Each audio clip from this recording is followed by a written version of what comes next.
So, the FNAF movie is out, and much like Mario, it was surreal to finally see a video game series realised on the big screen after so many years of rumours. Equally, my expectations weren't particularly high due to how difficult of a task it seemed to translate the game into a film. Then we had stuff like the red eye debate and Bonnie being blue, but these are pretty insignificant in the scale of things. So, was the movie any good? Well, it seems to be dividing critics and fans, but as you might say in the north of England, it was canny.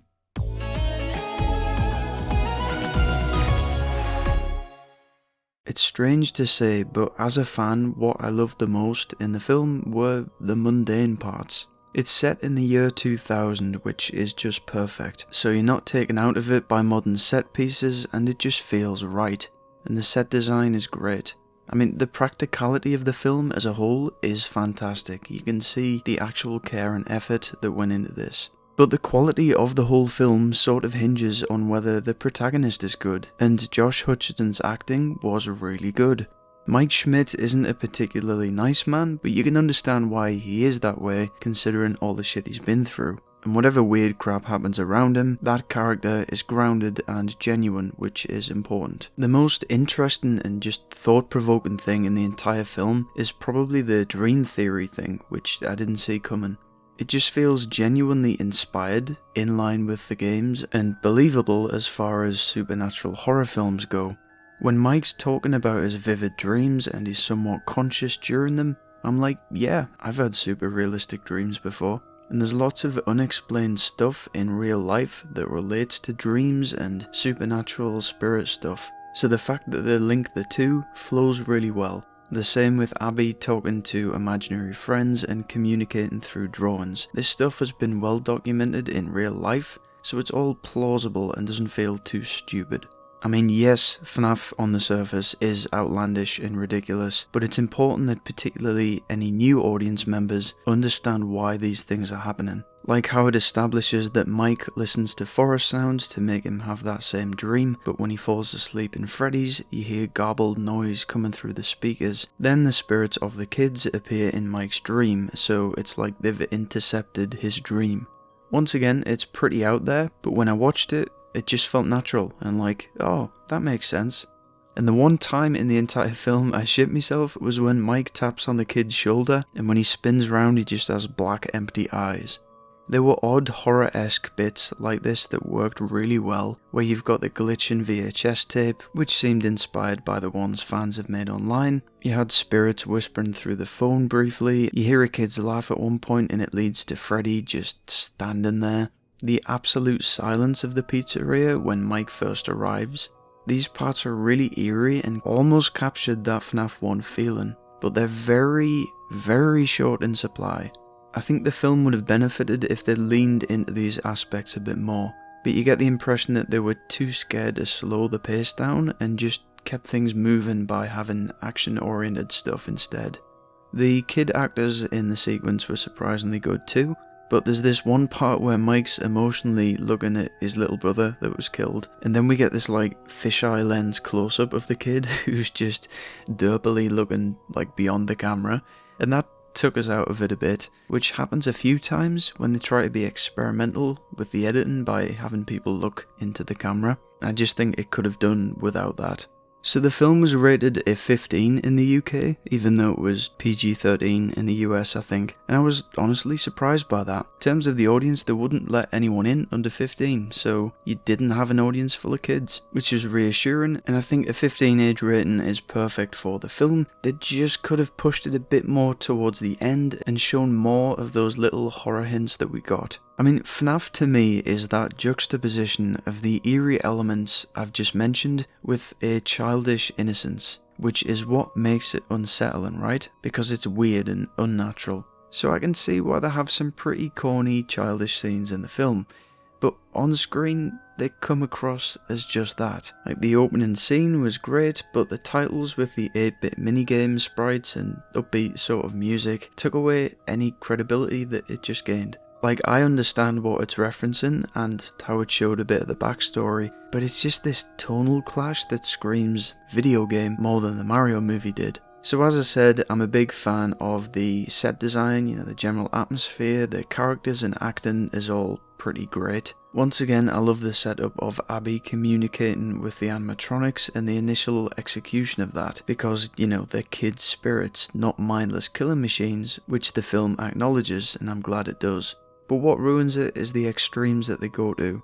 The scene where Mike, Abby, and Vanessa, the police officer, build a den with the animatronics to montage music, yes, this is a real thing, is utterly bizarre. Like, whose idea was it to have them lie on the floor in a circle, Lion King style? There's no way in hell they could get back up.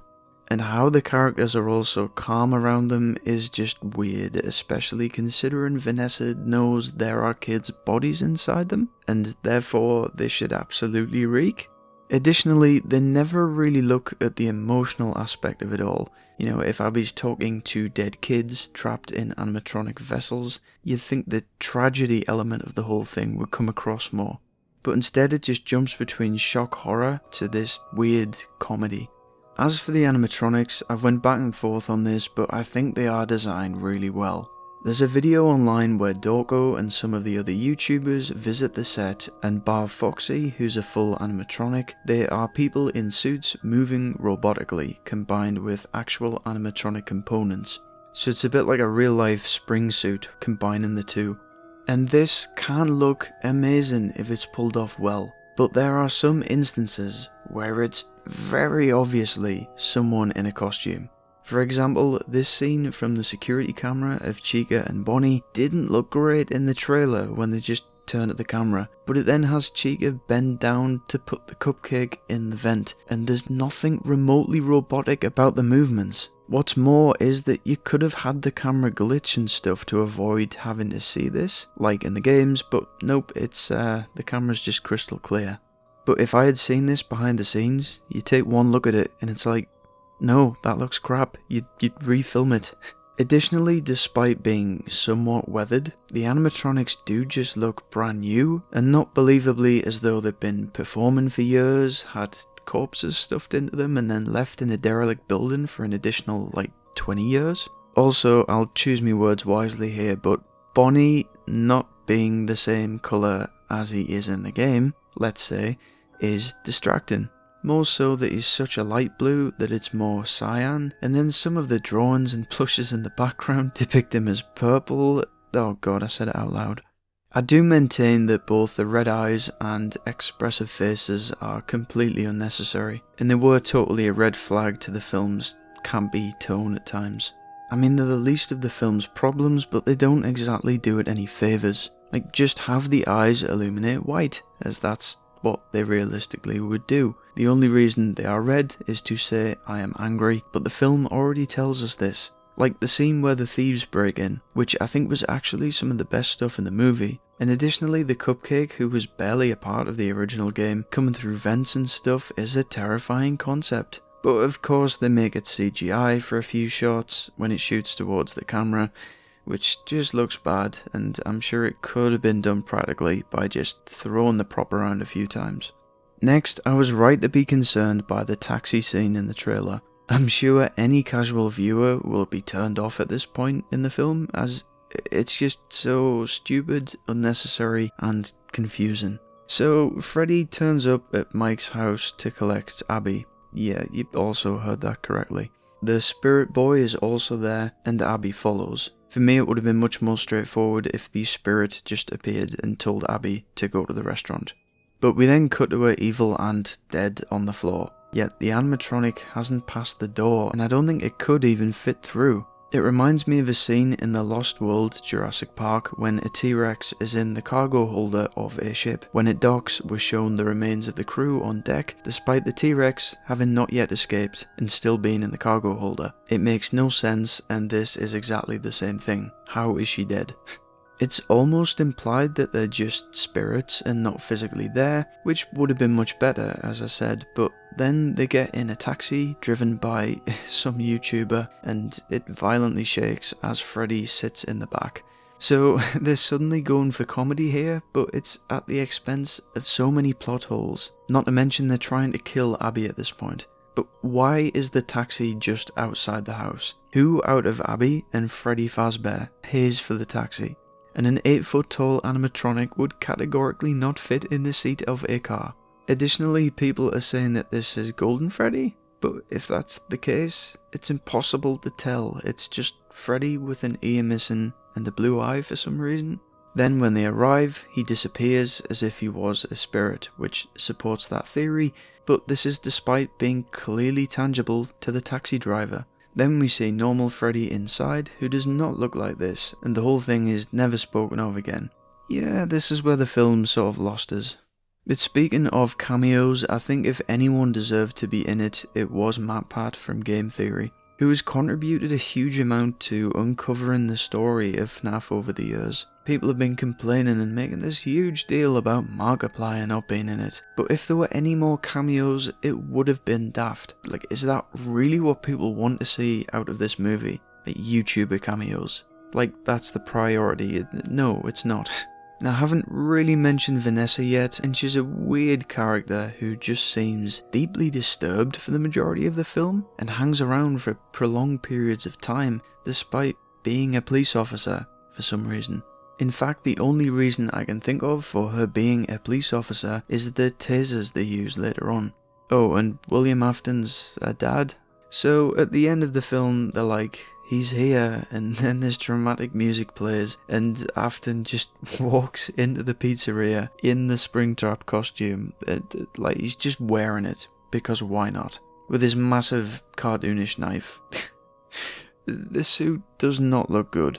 It's like a somewhat unwithered Springtrap, but it's still got chunks taken out of it as if it's old, but yet it looks freshly made.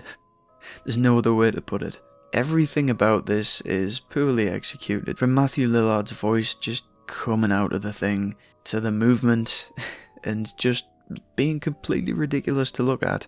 He then takes the head off, and they try and get some of these emotional beats between him and Vanessa, but it's just utterly laughable due to the oversized mascot torso. I thought it was nice to have the spring lock happen when it did. That was a, oh, that's happening moment. You know, it mirrored the games with the spirits surrounding them, but the spring lock scene itself is the one part that could have done with blood and more pain expressed. Previous depictions of this convey it as excruciatingly agonizing, you know, as your body is repeatedly impaled whilst you're being kept alive. But this comes across neither visually or in the performance. Like, I did not see any blood whatsoever, and he just sort of looks in pain, but not the amount of pain that this would warrant. And how and why is he in any state to just plop the head back on after all this has happened, and why? So all in all, William Afton didn't need to appear as Springtrap to me, just as he didn't in the first game. I think discovering the animatronics, Mike and Abby communicating with them through the actual interest in dream theory stuff, and finding out what happened to the brother would have been satisfying enough. A trilogy is apparently planned, so I would have had the Afton stuff happen in the next film, and just be teased here with his earlier appearance in the film. The "I always come back" line didn't really make sense either, considering he's never been defeated and returned to start with in this universe. Again, if this was the second movie or something, that might have worked a lot better. Not to mention the ridiculously quick exposition between him and his daughter, with neither one seeming particularly bothered about supposedly killing the other.